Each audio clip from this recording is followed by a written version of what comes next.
I've never been a light sleeper, so when I heard a loud bang at 7 a.m., I did not think much of it. I've got a big old cat tree downstairs that's always getting knocked over. Figured that was all, so I rolled over and tried to go back to sleep. But about 30 seconds later, my elderly cat came bolting into the room like a rocket. This cat is 17, overweight, and hasn't jumped on the bed in years. But this time, she ran in, launched herself onto the bed, and immediately started digging under the blankets to hide. That's what got me to sit up. Something was off. As I was rubbing the sleep from my eyes, trying to wake up, I looked toward the door. That's when I saw two men coming up my stairs. I don't think I fully processed what was happening at first. It felt like time froze. Then it sped up. I don't even remember getting out of bed. I just remember standing there and screaming, louder than I've ever screamed before in my life. Get the fuck out of my house. They did not say a word. The one in front flinched when I yelled, turned, and bolted back down the stairs. The second guy was right behind him. I chased them, barefoot, down the stairs and through my living room. I screamed at them again, just shouting the same thing over and over. And at one point, mid-scream, I remember thinking, my voice sounds exactly like my brother's. It was such a weird thing to focus on, but in that moment, my brain was bouncing in 100 directions. The front door had been kicked in. Splintered wood was everywhere. I ran outside after them, still screaming. They jumped into a black car parked just up the street. I managed to grab the shirt of one of the guys just before he got in. I tackled him to the grass, but he squirmed out of my grip and dove into the back seat. The car peeled off so fast I couldn't even react. I saw the license plate. I knew I needed to remember it. I repeated it to myself out loud at least 5 or 6 times, and still, somehow, it faded from my head like a dream. I stood there, barefoot on the lawn, and all I could think about was how stupid I was for not grabbing my phone. That little detail haunted me for days. 7 numbers. That's all I needed to remember. I was so mad at myself I actually started yelling again, just out of frustration. It wasn't until much later, maybe a couple of hours, that I noticed how bad my feet hurt. I'd stepped on broken wood and glass from the door. There was blood smeared across my toes and heels. My left arm was also throbbing. Turned out I'd slammed into the wall on my way down the stairs and fractured it. But I didn't feel a thing at the time, not even a jolt. That's the weirdest part of adrenaline. You don't feel injuries until your body calms down. The cops came in, did what they could, but with no plate and no clear description beyond 2 guys in hoodies, there wasn't much to go on. They figured it was a random home invasion. Maybe they thought the house was empty. Maybe they did not expect anyone to be awake. I still don't know what their plan was or what they were hoping to take. Nothing was stolen, thankfully, but the scariest part to me is how fast it all happened. 1 second I'm asleep, the next I'm screaming, barefoot and bleeding, chasing strangers off my lawn. I replayed in my head constantly. What if I hadn't yelled? What if they had made it into my room before I saw them? What if I hadn't woken up at all? I've had trouble sleeping since it happened. For weeks, every little creak in the house would shoot me full of panic. I had a new steel door installed, reinforced locks, motion lights, and cameras inside and out. All the things you don't think about until something forces you to. The cat's fine, by the way. She still hasn't gone near the stairs since that day. Just stays curled up in the corner of the bedroom. I think she knew something was off before I did. She's the reason I'm even telling the story. If she hadn't come running in, I might not be here writing this at all.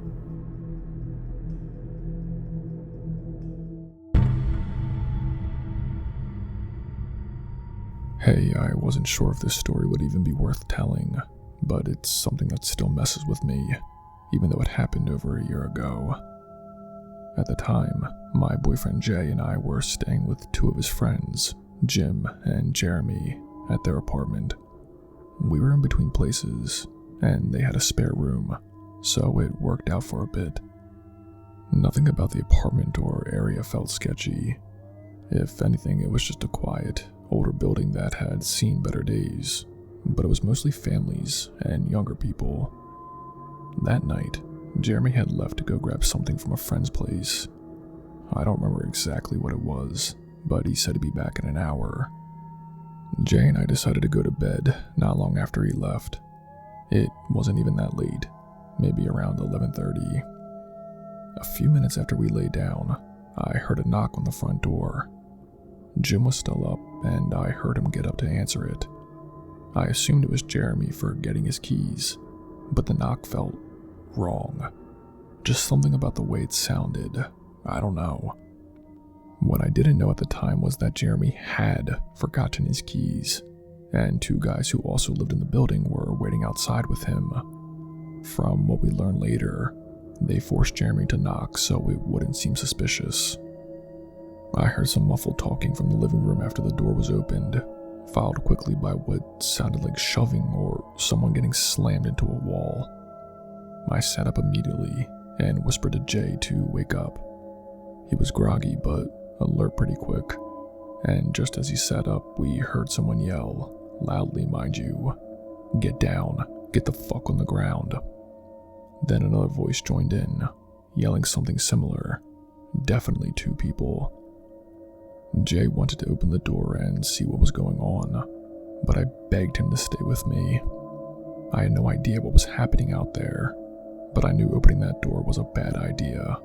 It sounded violent. There were thuds, some glass breaking, and something heavy hitting the floor. Then, suddenly, everything went silent. I don't know how long we sat there frozen, maybe 2 or 3 minutes. It felt longer. Eventually, we opened the door slowly and stepped out into the hallway. Jim was on the floor in the living room. At first, I thought he passed out, but then I saw what looked like a long blade sticking out of his chest. Later, I found out it was a modified machete. Someone had welded barbs onto the end of it.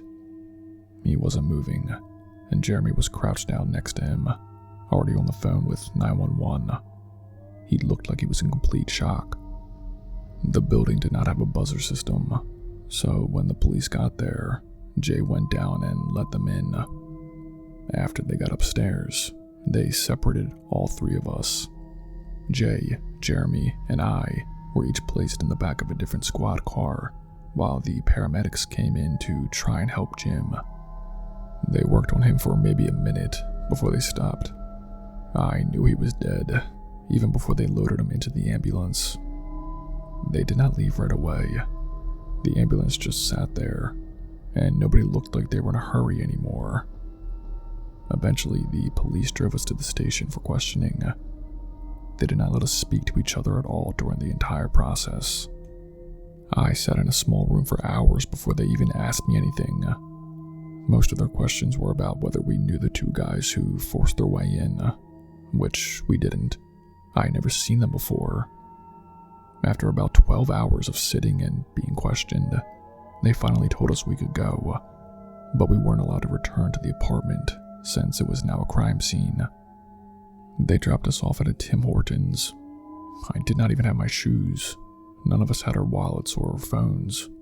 They wouldn't let us take anything before putting us into the police cars. We were standing outside in the cold with nothing. We ended up getting in touch with a friend of Jay's and stayed with him for a few days.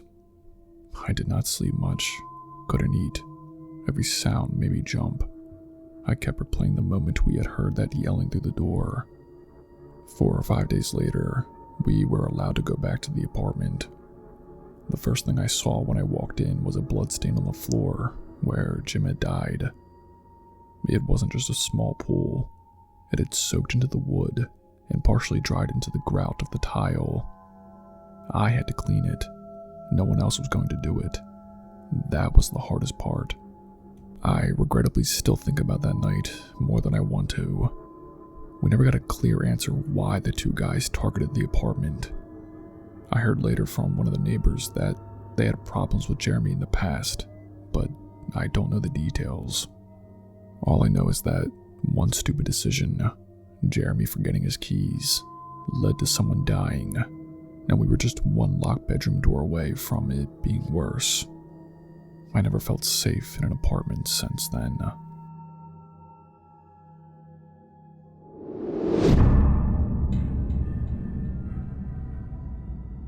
It was early, around 6 a.m., on a cold morning in November of 1989. I remember because I had school that day, and the sun was not even up yet. I was 14 at the time, still living at home with my mom in a small single-story house in a quiet neighborhood. I was asleep in my bed when I heard the unmistakable sound of my bedroom window being opened. It wasn't loud, just a slow, sliding sound of the frame being pushed up. At first I thought maybe I was dreaming, but then I felt a rush of cold air hit me, and I knew I was awake. I did not move. I did not sit up or scream. I just froze and kept my eyes mostly closed, like I was still sleeping. I don't know if it was instinct or fear, but I stayed completely still. I could hear him breathing. I did not see him.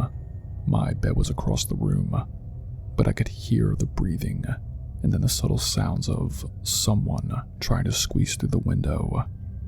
But our windows were narrow, the kind that open vertically but do not have a lot of width. He must have realized pretty quickly that he couldn't fit through. I kept waiting to hear him leave.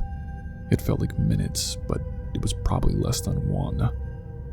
When he finally stopped moving, I cracked my eyes open just enough to see a dark silhouette standing at the window. He must have noticed because he stepped back, and I heard the sound of feet quickly crunching leaves outside. He was gone. I sat up and just sat there for a few seconds, still too scared to move. Then I bolted out of my room, ran to the living room, and shook my mom awake. She could tell something was wrong right away. I told her what happened and we called 911. I remember the police showed up pretty fast. A few officers walked around our yard and checked the window, and one of them found footprints outside. Not long after, another officer radioed in that they'd picked up a man a few blocks away. He matched the description I gave: tall, dark coat, and scruffy. I had to go identify him, which was terrifying. I was 14 and did not want to be anywhere near this guy, but I did it. He was charged with attempted burglary, though I think he ended up pleading down to trespassing. They told us he did not have a weapon on him when he was caught, but that did not make me feel any better. The fact that he was trying to climb into a teenager's bedroom at 6 in the morning was enough. When I came from school that afternoon, I noticed something strange. My stereo was missing. It wasn't some fancy system, just a little one I saved up for. The rest of the house was untouched. No drawers ruffled through, no mess. Just my stereo gone. I called out for our dog, Violet. She was a 3-year-old basset hound and normally greeted me at the door. But she wasn't in the house, and when I went to the yard, I realized the gate had been left wide open. It hit me immediately. Whoever took the stereo must have come back, snuck into the yard, and gone through the window again, this time just to steal something. I ran through the neighborhood calling for Violet, hoping maybe she'd just wandered a little. About an hour later, one of our neighbors knocked on the door. He said he found a dog hit on the main road a few blocks down. My mom and I drove over, and it was Violet. We wrapped her in a blanket and brought her home. I couldn't stop crying. The stereo did not matter. Nothing did really. The idea that some stranger had not only broken into my room, but also indirectly caused our dog's death made me feel sick. I kept thinking about how she must have wandered out the gate, scared or confused, and walked right into traffic. Here's something else that's always stuck with me. When I was a kid, maybe 6 or 7, I used to have this reoccurring nightmare. In the dream, a man would try to get into my room through the exact same window. It always ended the same way. He'd open the window, try to crawl in, and I wake up just before he did. I had that dream over and over again for years, but after that morning in 1989, I never had it again. Not once. It's been decades now, and I still don't know what that man really wanted. Maybe it was just a burglary.